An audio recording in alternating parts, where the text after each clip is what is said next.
I'm Eva Oh, and this is the Teakink podcast. I've been a dominatrix since 2011, and I would like to spill the tea on my life. Thank you for listening. I have only one fantasy. What do you think it is? All right, so I admit I've had more, but currently the only masturbation fantasy that I have is what I will tell you in a minute. I like to do things somewhat chronologically when I can. So let's start at the beginning, shall we? When I start to understand what masturbation is. I didn't quite have a concept, but I do remember being very turned on in a dream when I was maybe around 7 or something like this. And I was being like chased, I think, in this dream. And I remember it was like groups of people and I was kind of like alone. And then I saw them sort of running through these different alleyways from one perspective. And then I remember somebody jumped on top of me. And I remember not much about the particularities, but I remember waking up like, I guess to maybe an orgasm of some sort. And my teddy bear was like a weight directly on top of me. Still have that teddy bear. But after this, I don't think that I had much of a conscious exploration or even an unconscious one. I don't remember another dream happening after this point. I do remember that maybe when I was around 11 or so, I came across these graphic novels that I wish I could remember what it was all about. But I remember a lot of grays and blues and two femme characters. One had short hair and they were kind of like ambiguously, like I wouldn't be able to point where in the world they might kind of come from. I feel like it might have been like a dystopian future kind of a thing. But it was erotic-ish at least. And I remember sitting in like an armchair, sort of flicking through it, getting really turned on. And I didn't really know what to do about this. All I remember is the sensation of it. And like so on, so forth, sort of coming across these porn channels when you're going into like really like cheap motels and you can kind of talk about 90s. You used to be able to do this thing where you would come across these porn channels. This is obviously when I'm like left in the motel alone while the parents are out doing their thing. And I find like this sudden like clicking through this channel.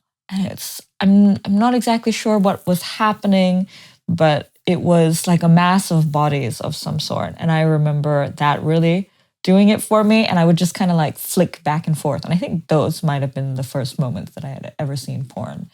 And now I don't actually watch porn or get much out of it. But back then I did have like a stimuli that came from the visual in that kind of flat form. But how did we get to this point, you know? Because I have gravitated towards visual mediums.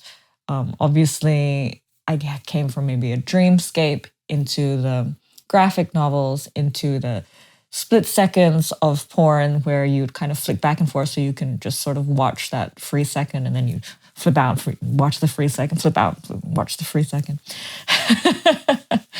But how did it evolve from there? I didn't really think much of it. I think I had different fantasies in my head, mostly around either walking into a sex party and seeing a lot of things happening and being observed and desired, or actually owning a penis also myself and having that perspective of things. But I would say that the visual side of looking at tube sites or whatever was like porn tube sites was never super of interest to me.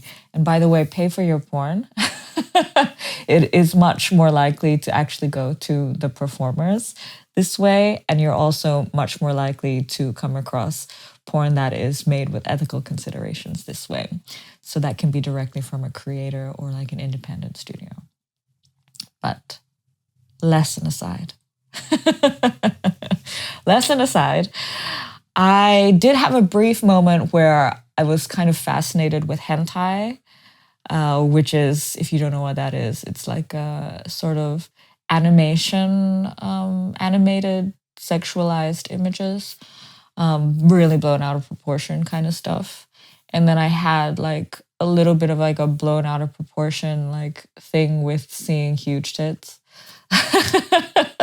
But these were all fairly short lived. And again, my gravitation towards porn as like a get off medium didn't really work. I really love it as an artistic medium and as something where we need to question and understand why sex doesn't have a prominent place in cinema. I think is something that porn and like made beautifully and well can really help us understand. But I would say that the one and only masturbation fantasy that I have now mostly evolved out of a little bit of that being perceived thing. Like when I was talking about that sex party where I was walking in and being like perceived and desired. I assume that there's some sort of nugget in there that maybe ties everything together. But let's just tell you what it is, and then maybe we can start dissecting me. What it is that it's fairly complex, which is why, we need an episode for this.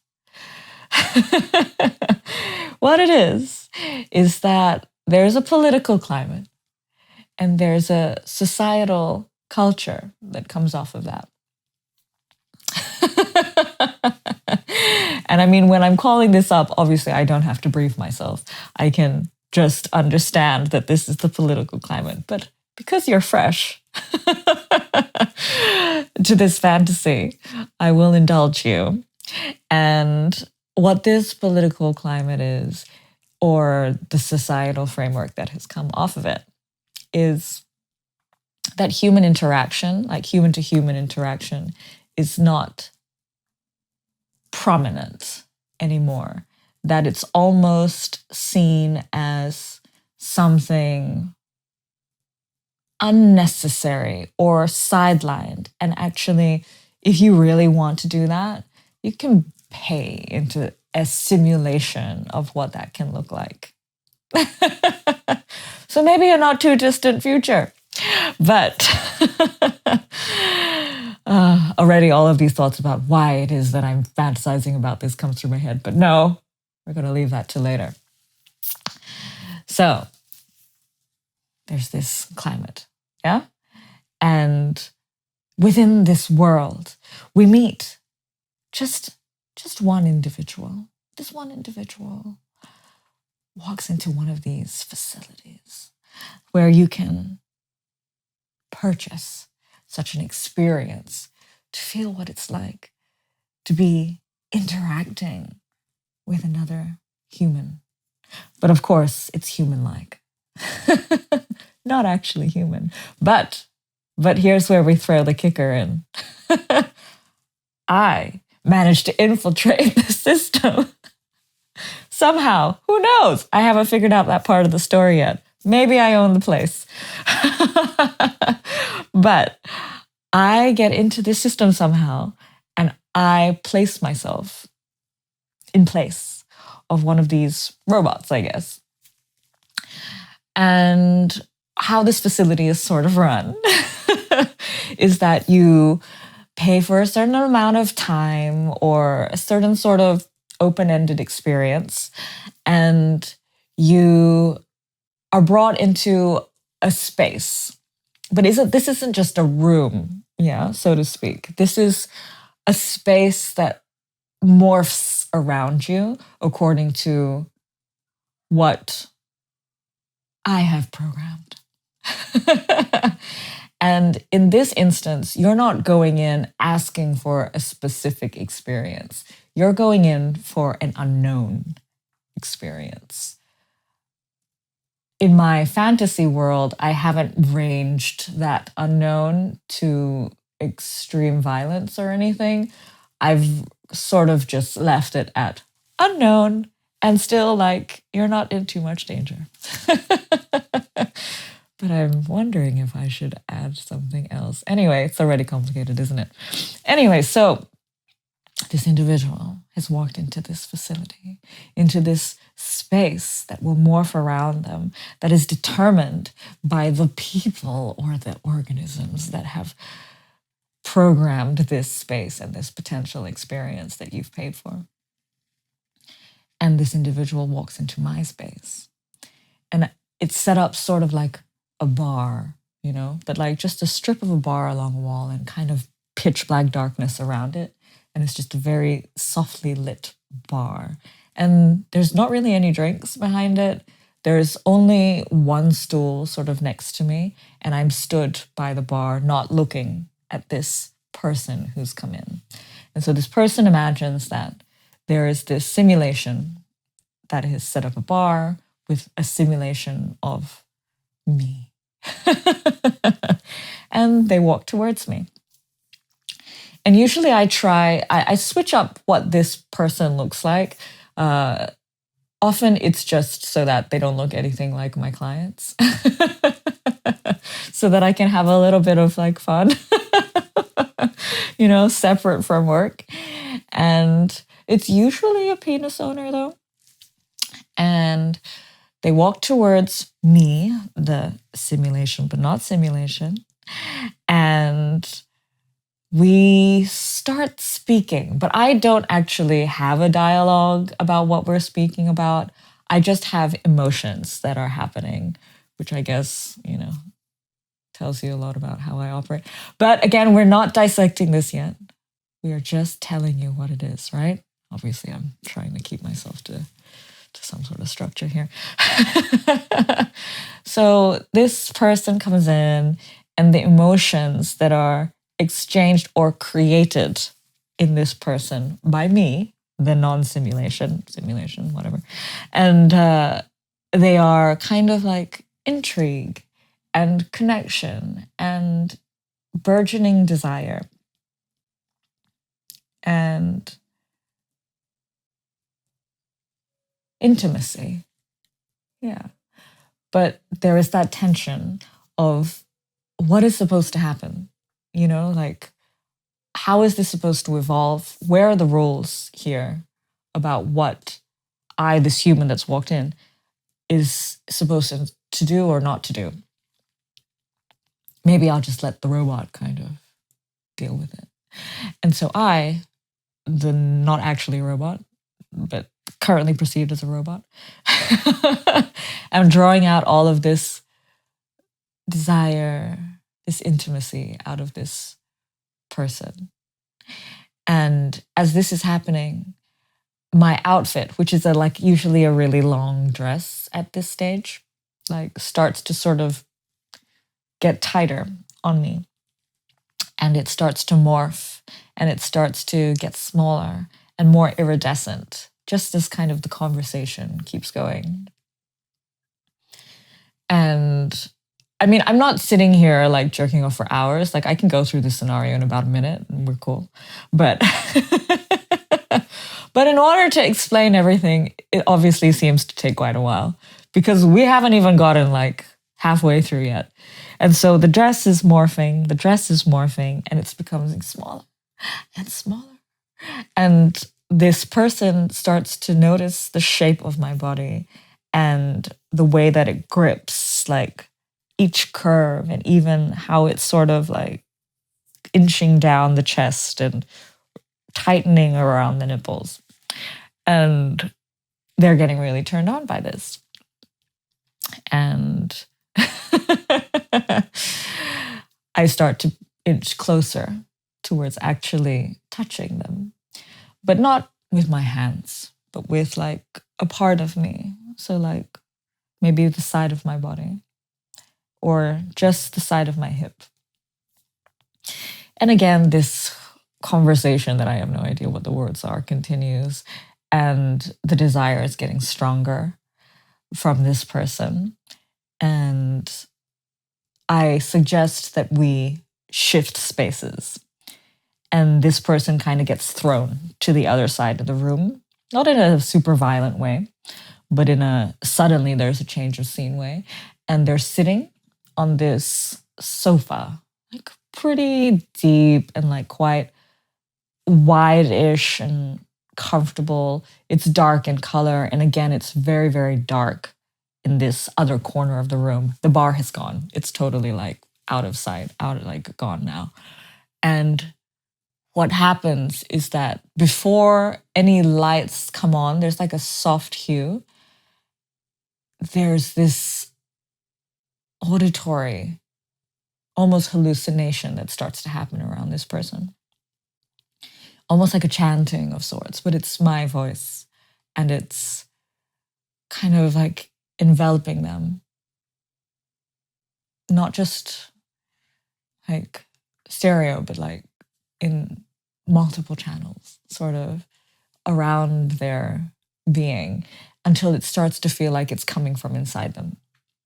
And again, I don't really know what these words are, but all I know is that it's the tone of my voice and that it's my voice that's kind of inching its way through them and becoming them.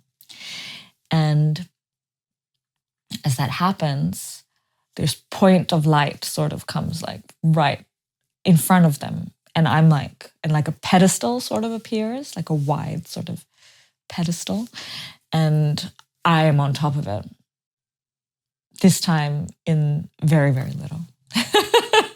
The outfit changes, but it's currently like a crystal sort of layer on my skin.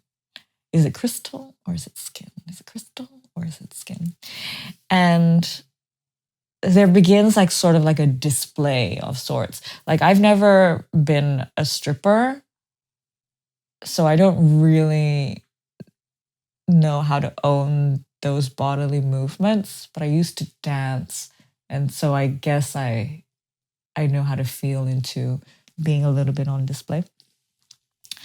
And I kind of show them my body, my form, and I kind of like splay my legs a little, still covered in this strange dust of crystal, and their desire grows.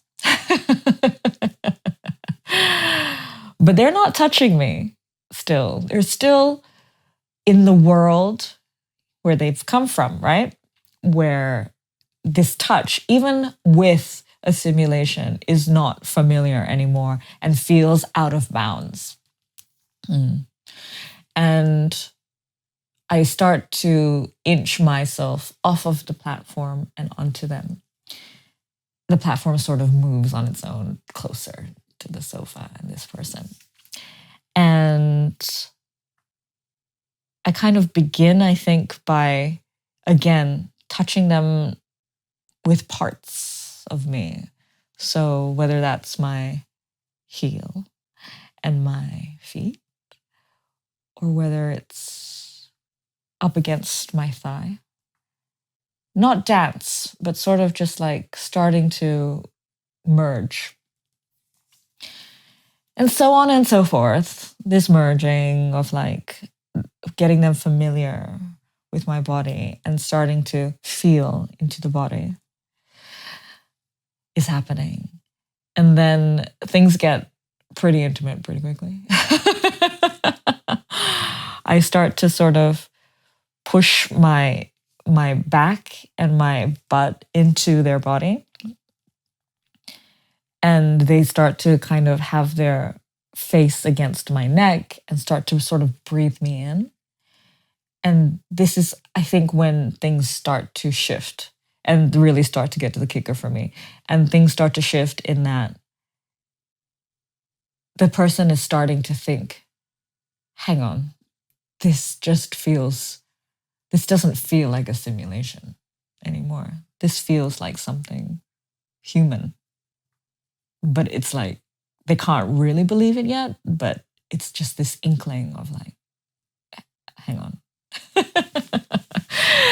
And then what starts to happen is that I get really wet by this, not only in my head and in this fantasy, but in reality. And I start to rub that wetness on this person. And that's when this person realizes the visceral nature of this experience, the wetness, the smell, the touch, the complexity of the rawness of it. And they realize that this is human. And then we have sex, which isn't actually the highlight. It's like everything sort of like around it, right? And then there's some sort of triggers around flesh on flesh and the pulling of flesh on flesh that also kind of add into things for me. And that's it. We don't walk him out or anything. I haven't figured out how this ends. Or maybe that's the end. That's good enough of an end. But yeah, so that's the first time that I've ever told that in such detail or entirety. I have friends who are quite curious about it, and I've told them bits and pieces. And I even have a good friend who basically said, oh yeah, so like an alien fantasy. It's like, no. It's like a near future. But yeah, so I wanted to tell you this because in explaining it to people, I realized how detailed it is. And there's definitely a few little details also that I haven't really gone into fully, like with light and with how the crystals are moving and like positioning of my body and things like this. But we'll skip you out on those details for now so that I can get to the point of what I was trying to do here. I wanted to tell you about it because I find it interesting. But I also wanted to take the opportunity to think about what this potentially means. I've never thought about what it means, so this might be a little slow to do live. But I like on a surface level, I am quite interested in light, in texture, in sound, and how that moves our desire and our sense of intimacy and our erotic selves. I think that those things are just very basically connected for me. You know, it is just how I operate. And I think that doesn't take too much thought for me, except that I am